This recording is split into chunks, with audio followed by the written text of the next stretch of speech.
പരിശുദ്ധ നാമം വാഴ്ത്തപ്പെടുമാറാകട്ടെ. കർത്താവിൽ പ്രിയരെ, 2026 മാരാമൺ കൺവെൻഷൻ ഇന്നിവിടെ പൂർണ്ണമാകുന്നു. കാലാവസ്ഥ അനുകൂലമാക്കി തന്ന ദൈവത്തിന് സ്തോത്രം ചെയ്യാം. ഹല്ലേലൂയ. കൺവെൻഷൻ്റെ സുഗമമായ നടത്തിപ്പിന് യത്നിച്ചതായിട്ടുള്ള എല്ലാവരോടും, വിശേഷാൽ സുവിശേഷ പ്രസംഗ സംഘത്തോടും ഔദ്യോഗിക ഭാരവാഹികളോടും എല്ലാറ്റിലുപരി അച്ചടക്കത്തോടെ ആദ്യാവസാനം ഇതിൽ ഭാഗവാക്കായ നിങ്ങൾ ഓരോരുത്തരോടുമുള്ള നന്ദി മലങ്കര മാർത്തോമാ ശ്രീയാനി സഭയുടെ പേരിൽ ഞാൻ ഈ അവസരം അറിയിക്കുന്നു. പ്രിയരെ, ഒരാഴ്ച നീണ്ടുനിന്ന വചനഘോഷത്തിലൂടെ അർത്ഥവത്തായിട്ടുള്ള സന്ദേശങ്ങൾ നാം ശ്രവിച്ചു. വേദപഠനങ്ങൾ, പൊതുയോഗങ്ങൾ, കുടുംബവേദി, യുവവേദി, സഭൈക്യവേദി, സാമൂഹിക തിന്മകൾക്കെതിരായ കൂട്ടായ്മ, വിവിധ ഭാഷാ സമൂഹത്തിന് വേണ്ടിയിട്ടുള്ള യോഗങ്ങൾ എല്ലാം വളരെ ഹൃദ്യവും സന്ദേശങ്ങൾ ഏറെ വെല്ലുവിളികൾ ഉണർത്തുന്നതും ആയിരുന്നു.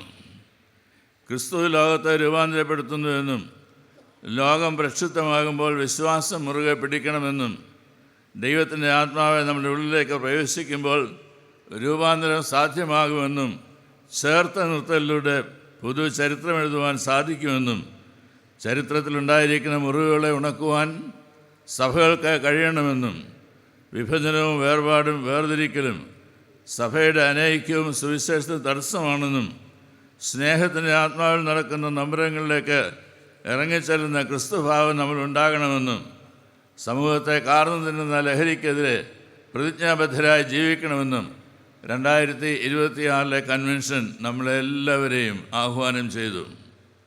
ഇനി വചനത്തിൻ്റെ അർത്ഥതലങ്ങൾ ഉൾക്കൊണ്ട് വചനത്തിൻ്റെ പ്രായോഗിക ജീവിതത്തിൽ കണ്ടെത്തുവാനായുള്ള ശ്രമമാണ് നമ്മുടെ ഭാഗത്തു നിന്ന് ഉണ്ടാവേണ്ടത്. ഈ വർഷത്തെ ഉദ്ഘാടന യോഗത്തിൽ ശമരിയാക്കാരത്തി സ്ത്രീയുടെ ജീവിതാനുഭവത്തിൽ നിന്നും പങ്കിട്ട് ഞാൻ സംസാരിക്കുകയുണ്ടായി. ശമരിയാക്കാരി യേശുവിനെ കണ്ടുമുട്ടി മശിഹായെ തിരിച്ചറിഞ്ഞു എന്ന് മാത്രമല്ല, ശമരിയ പട്ടണത്തിലുള്ള എല്ലാവരോടും ക്രിസ്തുവിനെ സാക്ഷിച്ചു. അതിൻ്റെ അനന്തരഫലം വിശുദ്ധ യോഹന്നാൻ്റെ സുവിശേഷം 4-ാം അധ്യായത്തിൻ്റെ 39-ാമത്തെ വാക്യത്തിൽ പ്രകാരം രേഖപ്പെടുത്തിയിരിക്കുന്നു. ശമരിയാക്കാരത്തി സ്ത്രീ പറഞ്ഞ വാക്ക് നിമിത്തം പല ശമര്യരും അവനിൽ വിശ്വസിച്ചു. വിശ്വാസത്തിൻ്റെ ആഴങ്ങൾ കണ്ടെത്തണം എന്നുള്ള ആഹ്വാനമാണ് നമുക്ക് ഈ ദിവസങ്ങളിൽ ലഭ്യമായത്. തന്നെയുമല്ല, വാക്യം 42-ൽ ശമര്യർ പറയുന്നു, ഇനി നിൻ്റെ വാക്ക് കേട്ടതുകൊണ്ടല്ല ഞങ്ങൾ വിശ്വസിക്കുന്നത്, അവൻ ലോകരക്ഷകനെന്ന് ഞങ്ങൾ തന്നെ അറിഞ്ഞിരിക്കുന്നു. അനുഭവ തലത്തിലേക്കുള്ള ഒരു പ്രവേശനം ഉണ്ടാവണം എന്നത് ഈ കൺവെൻഷനിൽ നാം കേട്ടതായിട്ടുള്ള മറ്റൊരു സന്ദേശമാണ്. മാരാമൺ മണൽപ്പുറത്തു നിന്നും വചന കേൾവി കഴിഞ്ഞ് മടങ്ങുമ്പോൾ നമ്മളുടെ ജീവിതം കൊണ്ട് ക്രിസ്തുവിനെ സാക്ഷിക്കുന്നതിനും ലോകം ക്രിസ്തുവിനെ അറിയുന്നതിനും മുഖാന്തരമാകണമേ എന്ന പ്രാർത്ഥനയോടുകൂടി മടങ്ങുവാൻ നമുക്ക് എല്ലാവർക്കും ഇടയായിട്ട് തീരട്ടെ. നമ്മെ കാണുന്നവർ യേശുവിനെ തിരിച്ചറിയണം. നാം ഇന്ന് വലിയ നോമ്പിലേക്ക് പ്രവേശിച്ചിരിക്കുന്നു. കുരിശെടുത്ത യേശുവിനെ അനുഗമിക്കാം. നോമ്പിന് ഉപയോഗിക്കേണ്ട എല്ലാ പുസ്തകങ്ങളും സഭയായിട്ട് പ്രസിദ്ധീകരിച്ചിട്ടുണ്ട്.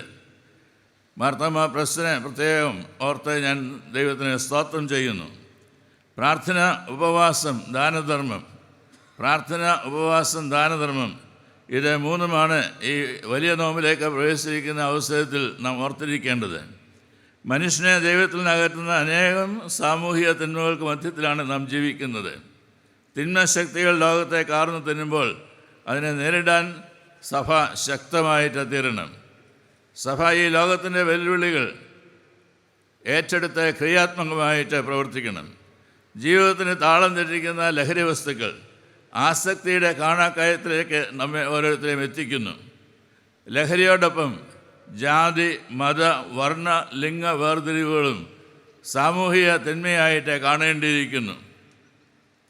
സ്ത്രീ സംവരണമുള്ളതായിട്ടുള്ള ഈ വർഷം നമ്മുടെ ഇടവേളിലൊക്കെ ഇലക്ഷൻ നടക്കുന്നതായിട്ടുള്ള അവസരത്തിൽ നോമിനേഷന് വേണ്ടി പരക്കം പായുന്നതായിട്ട് ചിലരെ ഞാൻ കാണാറുണ്ട് ഈ ദിവസങ്ങളിൽ. അതല്ല ആവശ്യം. സമൂഹത്തിൽ സ്ത്രീ പുരുഷന്മാർ അടങ്ങിയിരിക്കുന്ന ദൈവത്തിൻ്റെ ജനത ഒരുമിച്ച് പ്രവർത്തിക്കുവാൻ്റെ കാരണം ഇടയായി തീരണമെന്ന് നാം പഠിക്കേണ്ടിയിരിക്കുന്നു. തിന്മകൾക്ക് ഇരയാവുന്നതോടൊപ്പം നിൽക്കുവാനായിട്ട് നമുക്ക് സാധിക്കണം. നമ്മെ സിദ്ധമാക്കുന്ന ശക്തികളോട് എല്ലായ്പ്പോഴും അകലം പാലിക്കണം. നമുക്ക് ലഭ്യമാകുന്നതായുള്ള സ്വാതന്ത്ര്യം അത് ദൈവം നമുക്ക് നൽകിയിട്ടുള്ളതാണ്. അത് വിവേകത്തോടെ ഉപയോഗിച്ച് തിന്മകളോട്, എല്ലാ തിന്മ ശക്തികളോടും പോരാടുവാൻ്റെ കോണം നമുക്ക് ഈ വർഷവും ഇടയായിട്ട് തീരണം.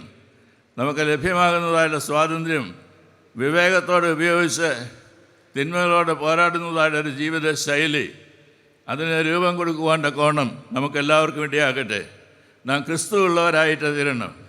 ക്രിസ്തു യേശുവിലുള്ള ഭാവം തന്നെ നിങ്ങളിലും ഉണ്ടായിരിക്കട്ടെ എന്ന് വിശുദ്ധ പൗലോസ് ഫിലിപ്പിയർക്ക് എഴുതിയ ലേഖനത്തിലൂടെ പറയുന്നത് നമ്മളുടെ നാവിൻ്റെ തുൻപത്ത് എപ്പോഴും കാണപ്പെടുവാൻ്റെ കോണം ഇടയാകട്ടെ. ക്രിസ്തുവിലേക്ക് തിരികെ വരുവാൻ ക്രിസ്തുവിലുള്ള വിശ്വാസം വീണ്ടെടുക്കണം. തിരികെ വരിക എന്നാൽ സമ്പൂർണ്ണമായി യഥാസ്ഥാനപ്പെടണം എന്നാണ് അർത്ഥം. ബന്ധങ്ങൾ ശിഥിലമാകുന്ന ലോകത്ത് സഹോദരനിലേക്കും പ്രകൃതിയിലേക്കും തിരികെ വരുന്നതിനായിട്ട് നമുക്ക് ഇടയാകണം. പ്രിയരെ, നമ്മളുടെ ഭവനങ്ങൾ മടങ്ങി വരവിൻ്റെ ഇടങ്ങളാകണം. കുടുംബങ്ങളുടെ നവീകരണം ഈ കാലഘട്ടത്തിൽ വളരെ ഏറെ ആവശ്യമായിരിക്കുന്ന ഒന്നാണ്. മാരാമൺ കൺവെൻഷൻ്റെ പാരമ്പര്യം എന്ന് പറയുന്നത് മനുഷ്യ ജീവിതത്തെ ഇല്ലാതെയാക്കി തീർക്കുന്നതായുള്ള എല്ലാ തിന്മകളെയും മണ്ണിൽ കുഴിച്ചിട്ടിട്ട് പോയതായിട്ടുള്ള നമ്മളുടെ പൂർവികന്മാരുടെ ചരിത്രമാണ്. ഈ കാലഘട്ടത്തിൽ എന്താണ് നമ്മളുടെ ജീവിതത്തിൽ നാം മാറ്റി നിർത്തേണ്ടത്, മണ്ണിൽ കുഴിച്ചിടുവാൻ്റെ കോണം സാധ്യമായിട്ട് തീരേണ്ടത്? നമ്മളുടെ കുടുംബത്തിൽ നിന്ന് അന്യമായി തീർന്നിരിക്കുന്നതായിട്ടുള്ള പ്രാർത്ഥനാ ജീവിതം, ദൈവവചനത്തിൻ്റെ പാരായണം, ധ്യാനം, പഠനം, ഇതെല്ലാം തിരികെ പിടിക്കുന്നതിനായിട്ട് നമുക്ക് ഇടയായിട്ട് തീരണം. ഞാൻ നിങ്ങളോട് ചോദിക്കട്ടെ, നമ്മളുടെ കുട്ടികൾക്ക് എല്ലാവർക്കും രാവിലെ സമയത്ത് ഞാൻ ഓർമ്മിപ്പിക്കുകയുണ്ടായി, വേദപുസ്തകം നൽകണം. വെറുതെ പറഞ്ഞതല്ല. ദൈവത്തിൻ്റെ വചനമാണ് കാലുകൾക്ക് വിളക്കും പാതയ്ക്ക് പ്രകാശമായിട്ട് തീരേണ്ടത്. അത് എന്ന് കണ്ടെത്തി ദൈവഹിതപ്രകാരം ഈ ലോകത്തിൽ ജീവിക്കുന്ന ഒരു പുതിയ തലമുറയെ വാർത്തെടുക്കുവാൻ്റെ കോടം നാം പ്രതിജ്ഞാബദ്ധരായിട്ട് തീരണം. അത് നമ്മുടെ കുടുംബങ്ങളിൽ സാധ്യമായി തീരേണ്ടതായിട്ടുള്ള ഒന്നാണ്. കുടുംബ പ്രാർത്ഥന വീണ്ടെടുക്കുന്നതിനായിട്ട് നമുക്ക് ഇടയാവണം. ദൈവത്തിൻ്റെ സന്നിധിയിൽ ഒരുമിച്ച് കൂടി ദൈവം നൽകിയിരിക്കുന്ന കുടുംബം ഇത് ദൈവത്തിൻ്റെ കുടുംബമാണ് എന്ന് മനസ്സിലാക്കി ദൈവസന്നിധിയിൽ ഇരുന്ന് വിനയത്തോടെ സൗമ്യതയോടെ പാട്ടുകൾ പാടി ദൈവത്തെ സ്തുതിക്കുന്നതിനായി ദൈവവചനം പാരായണം ചെയ്ത് ധ്യാനിച്ച് അതിലടങ്ങിയിരിക്കുന്ന സത്യങ്ങൾ എന്ത് എന്ന് ഭവനത്തിലുള്ള എല്ലാവരും തിരിച്ചറിയുന്നവരായി അതിനനുസരിച്ച് ജീവിതത്തെ ക്രമപ്പെടുത്തുന്നവരായി തീരുവാൻ്റെ കോണം ഒരു പുതുക്കം നമ്മുടെ ഭവനങ്ങളിൽ ഈ നാളുകളിൽ ഉണ്ടാകുവാൻ്റെ കോണം ഇടയായിട്ട് തീരട്ടെ. ബന്ധങ്ങളുടെ നൈർമല്യം കാത്ത് സൂക്ഷിക്കുവാൻ്റെ കോണം നമുക്ക് എല്ലാവർക്കും ഇടയായിട്ട് തീരണം. കുടുംബ ആത്മീയത വീണ്ടെടുക്കുന്നതിനായിട്ട് നമുക്ക് സാധ്യമാകട്ടെ. തലമുറകളുടെ ശരിയായ രൂപീകരണത്തിൽ കുടുംബങ്ങളുടെ പങ്ക് ഒരു രീതിയിലും നിസ്സാരമായിട്ട് കാണരുത്. ഈ പന്തിൽ നിന്ന് എഴുന്നേറ്റ് പോകുന്നതായിട്ടുള്ള അവസരത്തിൽ ഞാനും എൻ്റെ കുടുംബവും ഞങ്ങൾ യഹോവയെ സേവിക്കും എന്ന് പറഞ്ഞുകൊണ്ട് തന്നെ നമ്മുടെ ഭവനങ്ങളിലേക്ക് പോകുവാൻ്റെ കോണം ഇടയായിട്ട് തീരട്ടെ. ഞാൻ ആദ്യത്തെ ദിവസം തന്നെ സൂചിപ്പിക്കുകയുണ്ടായി, ഈ വർഷത്തെ പ്രത്യേകതയാണ് ഈ ബെയിലി പാലങ്ങൾ നമുക്ക് ലഭിച്ചു എന്നുള്ളത്. ദൈവത്തോടുള്ള നമ്മുടെ ബന്ധത്തെ പുതുക്കുന്നതിനായിട്ടും അന്യോന്യമുള്ള ബന്ധം സുദൃഢമാക്കി തീർക്കുന്നതിനായിട്ടും നാം ദൈവത്തിൻ്റെ തിരഞ്ഞെടുക്കപ്പെട്ട ജനമാണ് എന്നുള്ള ബോധ്യത്തിൽ ഈ ലോകത്തിൽ ജീവിക്കുന്നതിനായിട്ടും ഒരു പുതുക്കത്തിൻ്റേതായിട്ടുള്ളൊരു പാലം പണിയുന്നതായിട്ടുള്ള ശുശ്രൂഷ നമ്മുടെ ജീവിതത്തിൽ ഇന്നു മുതൽ ഉണ്ടാകുവാൻ്റെ കോണം ദൈവകരങ്ങളിൽ നമ്മെ തന്നെ സമർപ്പിക്കാം. തലമുറകളുടെ ശരിയായ രൂപീകരണത്തിൽ കുടുംബങ്ങളുടെ പങ്ക് നിസ്സാരമായിട്ട് കാണരുത്. ലോകത്തിനെ മാതൃകയാകുവാൻ, സത്യസാക്ഷികളാകുവാൻ സഭയായിട്ട് ദൈവം തമ്പുരാൻ നമ്മെ വിളിച്ചിരിക്കുന്നു. ഇരുട്ടിനെ അകറ്റി വെളിച്ചത്തിൻ്റെ മക്കളാകുവാൻ നമുക്ക് ഓരോരുത്തർക്കും സാധ്യമായിട്ട് തീരണം. വെളിച്ചത്തിൻ്റെ മക്കളായി, ഇരുട്ടിനെ അകറ്റി വെളിച്ചത്തിൽ കൂടെ നടക്കുന്ന മക്കളായി കാണപ്പെടുവാൻ്റെ കൊണ്ട് നമുക്ക് ഇടയായിട്ട് തീരണം. കാര്യം ചെയ്ത നമ്മുടെ ഈശോമ്മ തിമോത്തിയോസ് തിരുമേനി ഒരിക്കൽ സിഹോറയിൽ ഇറങ്ങിയിട്ട് ദർശനയിലേക്ക് യാത്ര ചെയ്യുകയാണ്. തിരുമേനിയുടെ അവസാനത്തെ ബസ്സുമൊക്കെ അങ്ങ് പോയി. അപ്പോൾ പിന്നെ നടന്നു പോവുക മാത്രമേ സാധ്യമാകുകയുള്ളൂ. തൻ്റെ ഒരു സഞ്ചി തൂക്കിയിട്ടാണ് നടക്കുന്നത്. ആ സഞ്ചിയിലുള്ള ടോർച്ചൊക്കെ എടുത്തു. ആ ടോർച്ചെടുത്ത് വെളിച്ചം കാണിച്ചുകൊണ്ട് നടക്കുകയാണ്. അങ്ങനെ നടക്കുന്ന അവസരത്തിൽ അതിൻ്റെ ബാറ്ററിയുടെ സ്ട്രെങ്തൊക്കെ പോയി. കുറേ കഴിഞ്ഞപ്പോൾ അത് കെട്ടു. പിന്നെ ഒന്ന് കുലുക്കി പിടിച്ചൊക്കെ ഒന്ന് കുറച്ചുകൂടെ വെളിച്ചമുണ്ടാക്കുന്നതിനായിട്ടൊക്കെ ശ്രമിച്ചു. അവസാനം അതും ഇല്ലാതെയായിട്ട് തീർന്നു. അപ്പോഴാണ് ഒരു ശബ്ദം പുറകിൽ നിന്ന് കേൾക്കുന്നതിനായിട്ട് ഇടയായിട്ട് തീർന്നത്, ബാബുജി, അങ്ങയുടെ വെളിച്ചവും ഇല്ലാതെയായി തീർന്നുവോ? ആ ഒരു സംഘം ആളുകൾ ഈ വെളിച്ചം കണ്ടുകൊണ്ട് തന്നെ അനുഗമിക്കുന്നു എന്നത് തിരുമേനിക്ക് മനസ്സിലാക്കുവാൻ സാധിച്ചത് അപ്പോഴാണ്. നമ്മെ ഓരോരുത്തരെയും ആക്കിയിരിക്കുന്നതായുള്ള സ്ഥാനത്തിൽ ഇരുട്ടിനെ അകറ്റി വെളിച്ചത്തിലൂടെ നടക്കുന്ന മക്കളായിട്ട് കാണപ്പെടുവാൻ നമുക്ക് സാധ്യമായിട്ട് തീരുമ്പോൾ നാം മുഖാന്തരമായി അനേകം ആളുകൾ ദൈവത്തെ അറിഞ്ഞ് ദൈവരാജ്യ മൂല്യങ്ങളെ മുറുകെ പിടിച്ച് ദൈവരാജ്യത്തിൻ്റെ മക്കളായി ജീവിപ്പാൻ തക്കോണം ഇടയായിത്തീരുന്നു എന്നത് മറന്നു പോകുവാനായിട്ട് ഇടയാകരുത്. സത്യത്തിലും നീതിയിലും നിലകൊള്ളുവാൻ സഭയ്ക്ക് ഇടയാകണം. സത്യേക ദൈവത്തിലുള്ള അചഞ്ചലമായുള്ള വിശ്വാസം നമുക്കുണ്ടാവണം. വളരെ അടുത്ത സമയത്താണ് നൈസീൻ ക്രീഡിനെ കുറിച്ചൊക്കെ നമ്മെ പഠിക്കുകയുണ്ടായത്. വളരെയധികം ഗഹനമായിട്ടുള്ള പഠനങ്ങൾ പല സ്ഥലങ്ങളിൽ നടക്കുകയുണ്ടായി. നിങ്ങളുടെയൊക്കെ ഇടവുകൾ നടന്നോ ഇല്ലയോ എന്ന് എനിക്കറിയാനായിട്ട് പാടില്ല, ഇല്ലെങ്കിൽ അത് നടത്തണം. എന്നാൽ അതിനേക്കാളൊക്കെ ഉപരിയായി നമ്മളുടെ കൗമ നൈസീൻ ക്രീഡ് ആദ്യമായിട്ടുള്ളത് നമ്മളുടെ കുഞ്ഞുങ്ങൾ പഠിക്കുന്നു എന്നുള്ളത് ബോധ്യം വരുത്തണം. അവരത് അറിഞ്ഞിരിക്കേണ്ടതായിട്ടുള്ള വസ്തുതകളാണ്. ഞങ്ങൾ എന്ത് വിശ്വസിക്കുന്നു അത് പറയുവാൻ തക്കവണ്ണം അവർക്ക് ഇടയായിട്ട് തീരണം. അനേക ആളുകളുടെ മധ്യത്തിൽ ജീവിക്കുന്നതായിട്ടുള്ള അവസരത്തിൽ മറ്റുള്ള ദൈവത്തിൻ്റെ മുഖം തിരിച്ചറിയുവാൻ തക്കവണ്ണം അവരുടെ ഇടയിൽ വെളിച്ചങ്ങളായിട്ട് നാം തീരണം. ദൈവത്തെ സ്നേഹിക്കുക, നിന്നെപ്പോലെ തന്നെ നിൻ്റെ അയൽക്കാരനെ സ്നേഹിക്കുക. ഈ രണ്ട് പ്രമാണങ്ങൾ ജീവിതത്തിൽ പാലിക്കുവാൻ തക്കവണ്ണം വിളിക്കപ്പെട്ടവരാണ് നാം ഓരോരുത്തരും. പൂർണ്ണ ഹൃദയത്തോടെ, പൂർണ്ണ മനസ്സോടെ, പൂർണ്ണ ശക്തിയോടെ ദൈവത്തെ സ്നേഹിക്കുന്നതിനായിട്ടിടയാവണം. ദൈവത്തിൻ്റേതായുള്ള മുഖം നാം കണ്ട് പ്രശോഭിതരായി അതിലൂടെ നടക്കുന്നതിനായിട്ട് നാം ശ്രമിക്കുന്നതായിട്ടുള്ള അവസരത്തിൽ കൂടുതലായി നമുക്ക് ബോധ്യമാകും. അവരനെ മനസ്സിലാക്കാതെ ദൈവത്തെ മനസ്സിലാക്കുന്നതിനായിട്ട് സാധിക്കുകയില്ല. നിന്നെപ്പോലെ തന്നെ നിൻ്റെ അയൽക്കാരനെ സ്നേഹിക്കണം എന്ന് ഉള്ള വാക്കുകൾ കഴിഞ്ഞ ദിവസം നമ്മുടെ മോളോ വിൽസണിലൂടെ സൗത്ത് ആഫ്രിക്കയിൽ നിന്ന് വന്നതായിട്ടുള്ള പ്രഭാഷകനിലൂടെ നമ്മെ കേൾക്കുകയുണ്ടായി. എന്ത് കിട്ടും എന്നതിലല്ല, എന്ത് വിട്ടുകൊടുക്കുവാനായിട്ട് കഴിയും എന്നതിലാണ് നാം ഊന്നൽ നൽകേണ്ടത്. മുറിവുകളിൽ മുളക് പുരട്ടുന്നവരായിട്ടല്ല, പിന്നെയോ മുറിവുകൾ ഉണക്കുന്നവരായിട്ട് തീരുവാൻ കൊണ്ട് നമുക്ക് സാധ്യമായിട്ട് തരണം. ഈ വ്യത്യാസം അറിഞ്ഞുകൊണ്ട് വേണം നാം പോകുന്നതിനായിട്ട്. മറ്റുള്ളവരുടെ മുറിവുകൾ കണ്ട് സന്തോഷിക്കുന്നവരായിട്ടല്ല, മുറിവുകൾ കണ്ടിട്ട് മൂക്കിൽ വിരൽ വയ്ക്കുന്നവരായിട്ടല്ല, നിനക്കത് പറ്റണം, നിനക്കത് വന്നേ വെക്കുകയുള്ളൂ എന്ന് പറയുന്നവരായിട്ടല്ല. വാശിയും വൈരാഗ്യവും വെറുപ്പും വിദ്വേഷമുള്ളതായുള്ള ഈ ലോകത്തിൽ ദൈവത്തിൻ്റെ സ്നേഹം എന്തെന്ന് തിരിച്ചറിഞ്ഞ് ആ സ്നേഹത്തെ പകർന്നു കൊടുക്കുന്ന ദൈവമക്കളായിട്ട് ജീവിക്കുവാൻ നമുക്ക് സാധ്യമായിട്ട് തീരണം. അതുകൊണ്ട് മുറിവുകൾ ഉണങ്ങുന്നതിനായിട്ട് അവരെന്നെ സഹായിക്കുന്ന വ്യക്തികളായി ഓരോരോ സ്ഥാനങ്ങൾ ജീവിക്കുവാൻ സർവശക്തനായിട്ട് ദൈവം നമുക്ക് ഇടയാക്കട്ടെ.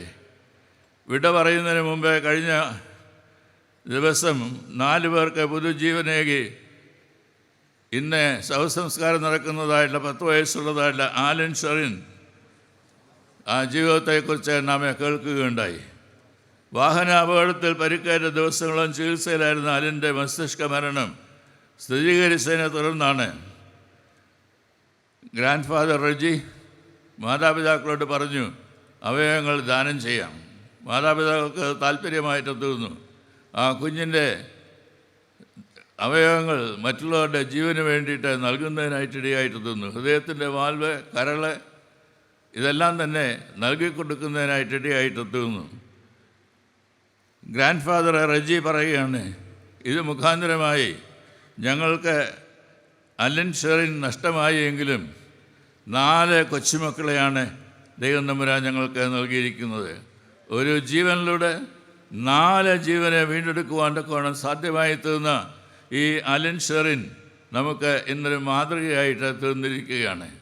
മരണം സംഭവിച്ചു ഈ ലോകത്തിൽ നിന്ന് മാറ്റപ്പെടുന്നു. എന്നാൽ 1 വർഷം പോലും തികയാത്തതായുള്ള ഈ അലൻ ഷെറിന് തൻ്റെ ജീവിതത്തിലൂടെ 4 ആളുകൾക്ക് ജീവൻ നൽകുവാൻ, അത് സമൃദ്ധിയായിട്ടുണ്ടാകുവാൻ തക്കവണ്ണം ജീവനെ പകുത്ത് നൽകുന്നതിനായിട്ട്, നൽകിക്കൊടുക്കുന്നതിനായിട്ട്, തൻ്റെ ജീവിതത്തിൽ നിന്ന് എടുത്ത് കൊടുക്കുന്നതിനായിട്ട് സാധ്യമായി തീർന്നത് ചെറിയൊരു കാര്യമല്ല എന്നത് നാം മനസ്സിലാക്കിയിരിക്കേണ്ട വസ്തുതയാണ്. മാതാപിതാക്കളായ അരുണിനും ഷെറിനും വേണ്ടി ദൈവസന്നിധിയിൽ നിങ്ങളോടൊപ്പം ഞാനും പ്രാർത്ഥിക്കുന്നു. ദൈവം അവരെ ആശ്വസിപ്പിക്കട്ടെ, സൗഖ്യം നൽകട്ടെ. അവരുടെ നല്ല മാതൃക അനേകർക്ക് അവയവദാനത്തിന് പ്രചോദനമാകും എന്ന് ഞാൻ കരുതുന്നു. നമ്മളുടെ കുമ്മനാട്ടിലുള്ള ഫെലോഷിപ്പ് ആശുപത്രി അതിൻ്റെ പൂർത്തീകരണത്തിലേക്ക് വന്നുകൊണ്ടേയിരിക്കുകയാണ്. ആ ആശുപത്രിയിലൂടെ നമുക്ക് വളരെ അനുഗ്രഹീതമായുള്ള പ്രയോജനം സമൂഹത്തിന് നൽകിക്കൊടുക്കുവാൻ തക്കോണം ആ ആശുപത്രിയിൽ കൂടെ മാത്രമല്ല, സഭയുടെ വിവിധ ആശുപത്രിയിലൂടെ സാധ്യമായിട്ട് തീരണം. പുതിയ യൗവനക്കാരായ മെഡിക്കൽ സ്റ്റാഫ് അവിടെ വരുന്നതിനായിട്ടും ജോയിൻ ചെയ്യുന്നതിനായിട്ടും ഇടയായിട്ട് തീരണം. നല്ല ഒരു ലാഭം ഉണ്ടാകുവാൻ തക്കോണം സാധ്യമായിട്ട് തീരണം. ഒരു സമൂഹത്തിൻ്റെ മധ്യത്തിൽ എങ്ങനെ പ്രയോജനപ്പെടാം എന്ന തിരിച്ചറിവാണ് നമ്മുടെ ഓരോരുത്തരുടെയും ജീവിതത്തിൽ ഉളവാകേണ്ടത് എന്ന വസ്തുതയാണ് പറയുന്നതിനായിട്ട് ഞാൻ ശ്രമിക്കുന്നത്. നമ്മുടെ അതുപോലുള്ള മറ്റ് ആശുപത്രികൾ, ജീവകാരുണ്യ പ്രവർത്തനങ്ങൾ, ഇതെല്ലാം തന്നെ വളരെ ശ്രേഷ്ഠമായിട്ടുള്ള മാതൃകകളാണ് സമൂഹത്തിന് മധ്യത്തിൽ നൽകിക്കൊണ്ടിരിക്കുന്നത്. ഒരു ചെറിയ ശതമാനം മാത്രമാണ് ക്രൈസ്തവ സമൂഹമെങ്കിലും ഒരു വലിയ പുരുഷാരത്തെ പോഷിപ്പിക്കുവാൻ തക്കവണ്ണം, ഒരു വലിയ പുരുഷാരത്തിന് വിദ്യാഭ്യാസപരമായി, ആരോഗ്യപരമായി, അവരുടെ ക്ഷേമത്തെ കരുതി അനേക കാര്യങ്ങൾ ചെയ്യുന്നതിനായി ഈ സഭയ്ക്ക് സാധ്യമായി തീരുന്നു എന്നത് വിസ്മരിക്കരുത്. അതിൻ്റെ എല്ലാം ഭാഗമായി തീരുന്നതിനായിട്ടുള്ള ഒരു വെല്ലുവിളിയാണ് നമുക്ക് ഈ ദിവസങ്ങളിലൊക്കെ ലഭ്യമായിട്ട് തീർന്നത്. അഭയഭവന പദ്ധതിയിലൂടെ 150 വീടുകൾ നിർമ്മിച്ച് നൽകണം എന്നത് ആഗ്രഹിച്ചാണ് പണികൾ പുരോഗമിച്ചു കൊണ്ടിരിക്കുന്നത്. ഇതിനോടകം 120 വീടുകൾ പൂർത്തീകരിക്കാനൊക്കെ സാധ്യമായിട്ട് തീർന്നിട്ടുണ്ട്. ഇനി 30 വീടുകളുടെ പണി തുടരേണ്ടതായിട്ടുണ്ട്. സ്ഥലമില്ലാത്തതായിട്ടുള്ള ആളുകളുണ്ട്. 5 ലക്ഷം രൂപ സഭ കൊടുക്കാമെന്ന് പറയുന്നതായിട്ടുള്ള അവസരത്തിൽ 2.5 ലക്ഷം രൂപ അവരെ കണ്ടെത്തേണ്ടതായിട്ടുണ്ട്. അതില്ലാത്തതായിട്ടുള്ള ആളുകളുണ്ട്. ഇവർക്കെല്ലാം നമ്മളുടെ കരങ്ങൾ തുറന്ന് കൊടുക്കുവാനായിട്ട് സാധിക്കുമെങ്കിൽ നിങ്ങൾ അവർക്ക് ഭക്ഷിപ്പാൻ കൊടുപ്പീരെന്ന് കർത്താവ് പറഞ്ഞതുപോലെ ദൈവം നമുക്ക് തന്നിട്ടുള്ളത് പങ്കിട്ട് നൽകുവാനായിട്ട് മനസ്സ് വയ്ക്കുന്നതായിട്ടുള്ള അവസരത്തിൽ ഇതെല്ലാം സാധ്യമായി തീരും എന്നത് ഞാൻ ഓർക്കുന്നതായിട്ടുള്ളൊരു വസ്തുതയാണ്. നമ്മുടെ ശ്രദ്ധയിലും നമ്മുടെ ഹൃദയത്തിലും അത് കോറിയിടുന്നതിന് ഇടയായിട്ട് തീരട്ടെ. ഇതുപോലെ തന്നെയാണ് സാമ്പത്തിക പരാധീനതയുള്ള കുഞ്ഞുങ്ങളെ പഠിപ്പിക്കുന്ന ലക്ഷ്യ പ്രോജക്റ്റും. ഇതിലൊക്കെ ധാരാളം പണം ലഭ്യമായി തീരുന്നതിനായിട്ടുണ്ട്. ലഭ്യമായി തീരുന്നതായിട്ടുള്ള അവസരത്തിലാണ് അനേകർക്ക് പ്രയോജനകരമായിട്ടുള്ള ശുശ്രൂഷ സഭയായിട്ട് തുടരുവാൻ ഇടയായി തീരുന്നത് എന്നത് ഞാൻ ഓർമ്മിപ്പിക്കട്ടെ. പ്രിയരെ, മാരാമൺ മണപ്പുറത്ത് നിന്ന് നാം ഭവനങ്ങളിലേക്കും പ്രവർത്തന മേഖലകളിലേക്കും മടങ്ങുവാനായിട്ട് പോവുകയാണ്. ദൈവം നിങ്ങളോട് ഓരോരുത്തരോടും കൂടെ ഇരിക്കട്ടെ. അനേക വിഷയങ്ങൾ ഹൃദയനുറുക്കത്തോടെ ഈ മണൽപ്പരപ്പിൽ നാം പ്രാർത്ഥിച്ചിട്ടുണ്ട്. നമ്മളുടെ മധ്യസ്ഥ പ്രാർത്ഥനയുടേതായിട്ടുള്ള അവസരങ്ങൾ എല്ലാവരുടെയും കാര്യങ്ങൾ പറയുന്നതിനായിട്ട് സാധിച്ചിട്ടില്ല എന്നത് ഞാനിവിടെ കേട്ടതായിട്ടുള്ള വസ്തുതയാണ്. അതെല്ലാം ഓരോന്നോരോന്നായി പിന്നീട് കടവിൽ മാളികയിൽ വെച്ചുള്ള പ്രാർത്ഥനാ വാരത്തിലെ സമയത്ത് ഉപയോഗിക്കാം എന്ന വാഗ്ദാനം നൽകിയതും നിങ്ങൾ കേൾക്കുകയുണ്ടായല്ലോ. ആവശ്യങ്ങൾ ഏറി വരുന്നതായുള്ള ഒരു കാലഘട്ടത്തിലാണ് നാം ജീവിക്കുന്നത്. അനേകർക്ക് നമ്മെ ഓരോരുത്തരെയും ആവശ്യമുണ്ട്. നമുക്ക് സ്വയപര്യാപ്തത ഉണ്ടാകുന്നു എന്നതല്ല പ്രശ്നം. ദൈവം നമുക്ക് നൽകിയിട്ടുള്ളതിനെ എങ്ങനെ വിഭജിച്ചു കൊടുത്ത് മറ്റുള്ളവരുടെ ജീവിതത്തെ കൊണ്ട് ധന്യമാക്കി തീർക്കാം എന്നതാണ് ദൈവസന്നിധിയിൽ നാം ചോദിക്കേണ്ടതായിട്ടുള്ള ചോദ്യം. ദൈവം നമ്മളുടെ പ്രാർത്ഥന കേൾക്കുന്നു എന്ന ശബ്ദം ഇവിടെ മാരാമണിൻ്റെ ഇൻ്റർസെസറി പ്രയറിൻ്റേതായിട്ടുള്ള അവസരത്തിൽ ഞാൻ കേൾക്കുകയുണ്ടായി. അനേകരുടെ പ്രാർത്ഥനകൾ കേട്ട് അതിനുത്തരം നൽകി അനുഗ്രഹിച്ചതായുള്ള അനുഭവങ്ങൾ ഇവിടെ പറഞ്ഞത് നിങ്ങളും കേൾക്കുകയുണ്ടായല്ലോ. വളരെയേറെ ആശങ്കകൾ നിറഞ്ഞതായുള്ള ലോകത്തിലാണ് നാം ഇന്ന് ജീവിക്കുന്നത്. എന്നാൽ ദൈവത്തിന് നമ്മെ ഓർമ്മിപ്പിക്കുന്നു, ഇന്ന് നാം കേൾക്കുകയുണ്ടായി, ഭയപ്പെടേണ്ട, നാളെക്കുറിച്ച് വിചാരപ്പെടേണ്ടത്, ആകുലചിത്തരായിട്ട് തീരേണ്ട ആവശ്യകതയില്ല. നിൻ്റെ സകല ചിന്താകുലവും അവൻ്റെ മേൽ ഇട്ടുകൊള്ളുവിൻ, അവൻ നമ്മെ പുലർത്തും. നമ്മളുടെ ദൈവം ആശ്വാസത്തിൻ്റെ ദൈവമാണ്. വിശുദ്ധ മത്തായിയുടെ സുവിശേഷം 15-ാം അധ്യായത്തിൻ്റെ 28-ാം വാക്യത്തിൽ പറയുന്നത് പോലെ, അധ്വാനിക്കുന്നവരും ഭാരം ചുമക്കുന്നവരും ആയുള്ളവരെ, നിങ്ങൾ എൻ്റെ അടുക്കൽ വരുവിൻ, ഞാൻ നിങ്ങളെ ആശ്വസിപ്പിക്കും. ഉയർത്തെഴുന്നേറ്റ കർത്താവ് ലോകത്തിന് നൽകുന്ന ഏറ്റവും വലിയ നിശ്ചയം, ഞാനോ ലോകാവസാനത്തോളം നിങ്ങളോടുകൂടെ ഉണ്ടായിരിക്കും എന്നതാണ്. ലോകാവസാനത്തോളം ഞാൻ നിങ്ങളോടുകൂടെ ഉണ്ടായിരിക്കും. ഉയർത്തെഴുന്നേറ്റതായുള്ള കർത്താവ് നമ്മിൽ നിന്ന് മാറി നിൽക്കുന്നതായുള്ള കർത്താവല്ല, നമ്മളുടെ ഇടയിൽ വാസം ചെയ്യുന്നതായുള്ള കർത്താവാണ്. ക്രിസ്തു നമ്മിലുണ്ട്, നാം ക്രിസ്തുവിലുമുണ്ട്. ആ ക്രിസ്തുവിനെ ലോകം ദർശിപ്പാൻ നമ്മളുടെ ജീവിതത്തിലൂടെ, നമ്മുടെ ഭവനങ്ങളിലൂടെ, നമ്മുടെ പ്രവർത്തന രംഗങ്ങളിലൂടെ സാധ്യമായി തീരട്ടെ എന്നത് പ്രത്യേകമായിട്ട് ആശംസിക്കുന്നു. ക്രിസ്തുവിനോട് ചേർന്ന് നമുക്ക് യാത്ര തുടരാം. അതിന് ദൈവം തമ്പുരാൻ നമ്മളെല്ലാവരെയും അനുഗ്രഹിക്കുകയും സഹായിക്കുകയും ആശീർവദിക്കുകയും ചെയ്യട്ടെ. തലകളെ വണക്കാം. പ്രാർത്ഥനകളെ കേൾക്കുന്നതിനും യാചനകൾക്ക് ഉത്തരവിടുന്നതിനുമായുള്ള ദൈവമേ, സ്വർഗ്ഗസ്ഥ പിതാവേ, ഈ ഒരാഴ്ച കഴിഞ്ഞ ഞായറാഴ്ച മുതൽ ഈ ഞായറാഴ്ച വരെ ഈ വചന കൂടാരത്തിൽ ഞങ്ങൾക്ക് എല്ലാവർക്കും ചേർന്ന് വരുന്നതിനും ദൈവസാന്നിധ്യം അനുഭവിച്ചുകൊണ്ട് തിരുസന്നിധിയിൽ ഇരിക്കുന്നതിനും ഞങ്ങൾ ദൈവമക്കളാണ് എന്ന ശബ്ദം വീണ്ടും വീണ്ടും കേൾക്കുന്നതിനും ഞങ്ങളെ സഹായിച്ചതോർത്ത് ഞങ്ങൾ നിന്നെ സ്തുതിക്കുന്നു. കർത്താവെ, ഈ 12 എഴുന്നേറ്റ് ഞങ്ങൾ ഞങ്ങളുടെ ഭവനങ്ങളിലേക്ക്, പ്രവർത്തന രംഗങ്ങളിലേക്കൊക്കെ പോകുന്നതായിട്ടുള്ള അവസരത്തിൽ അവിടുത്തെ അനുഗ്രഹത്തോടും ആശീർവാദത്തോടും കൂടെ ഞങ്ങളെ അയക്കണമേ. ഞങ്ങളാരും തനിയെ ഈ ലോകത്തിൽ ജീവിക്കുന്നതിനായിട്ടുള്ളവരല്ല. ലോകാവസാനത്തോളം നിങ്ങളോട് കൂടെ ഉണ്ട് എന്ന് പറഞ്ഞതല്ല, കർത്താവിൻ്റെ സാന്നിധ്യം എപ്പോഴും അനുഭവിപ്പാനിടയാക്കണമേ. അവരെന്നെ തുണയായി ഇണയായി സമൃദ്ധിയായുള്ള ജീവൻ്റെ അനുഭവത്തിലേക്ക് നയിക്കുന്നവരായി ഞങ്ങൾ ഓരോരുത്തരും തീരുവാൻ്റെ കൊണ്ടിടയാക്കണമേ. വെറുപ്പും വിദ്വേഷം നിറഞ്ഞതായുള്ള ഈ ലോകത്തിൽ സ്നേഹത്തിൻ്റേതായുള്ള പാത വെട്ടി തുറക്കുവാൻ ഞങ്ങളുടെയൊക്കെ ജീവിതം സഹായമായി തീരണമേ എന്ന് പ്രാർത്ഥിക്കുന്നു. ഇവിടേക്ക് വന്നതുപോലെയല്ല, പിന്നെ ധന്യരായി ഞങ്ങൾ 2026 ശ്രേഷ്ഠമായുള്ള ജീവിതം നയിക്കുന്ന മലങ്കര മാർത്തോമാ ശ്രീകാരി സഭയുടെ അംഗങ്ങളായി, സ്നേഹിതരായി ഞങ്ങളെല്ലാവരും കാണപ്പെടുവാൻ കൊണ്ടിടയാക്കണമേ. അനേകരെ ദൈവശബ്ദം ഈ ദിവസങ്ങളിലൊക്കെ കേട്ടുവല്ലോ. കേട്ടതായുള്ള വചനമൊന്നും വൃഥാവായി പോകുവാനിടയാവരുതേ. 30, 60, 100 മേനി ഫലം നൽകുന്ന അനുഭവത്തിൽ ഞങ്ങളെല്ലാം നിതന്നെ ധന്യരാക്കി തീർക്കുകയും തിരുനാമം ഞങ്ങളിലൂടെ മഹത്വപ്പെടുവാൻ ഇടയായി തീരുകയും ചെയ്യണമെന്ന് യേശുവിൻ നാമത്തിൽ അപേക്ഷിക്കുന്നു. ദയരുടെ കേൾക്കണമേ. പിതാവായ ദൈവത്തിൻ്റെ സ്നേഹം, പുത്രനായ യേശു ക്രിസ്തുവിൻ്റെ കൃപ, പരിശുദ്ധ റൂഹായുടെ സംസർഗം, സഹവാസം പ്രിയരെ നമ്മുടെ എല്ലാവരോടുകൂടെ, നമ്മുടെ ഭവനങ്ങളോടുകൂടെ, നമ്മുടെ പ്രിയപ്പെട്ടവരോടുകൂടെ, ഈ ദേശത്തോടുകൂടെ, ദേശവാസികളോടുകൂടെ ഇന്നും എപ്പോഴും ഇരിക്കുമാറാകട്ടെ. എല്ലാവർക്കും എഴുന്നേൽക്കാം. സ്തുതിപ്പിൻ സ്തുതിപ്പിൻ എന്നുള്ള പാട്ട് ശാന്തമായിട്ട് പാടി നമുക്ക്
നമ്മുടെ കർത്താവായ യേശുക്രിസ്തു മുഖാന്തരം നമുക്ക് ഈ വർഷവും ജയം തന്ന ദൈവത്തിന് സ്തോത്രം. ഹല്ലേലൂയ, ഹല്ലേലൂയ, ഹല്ലേലൂയ. ആമീൻ. കർത്താവായ യേശുവേ, വേഗം വരണമേ.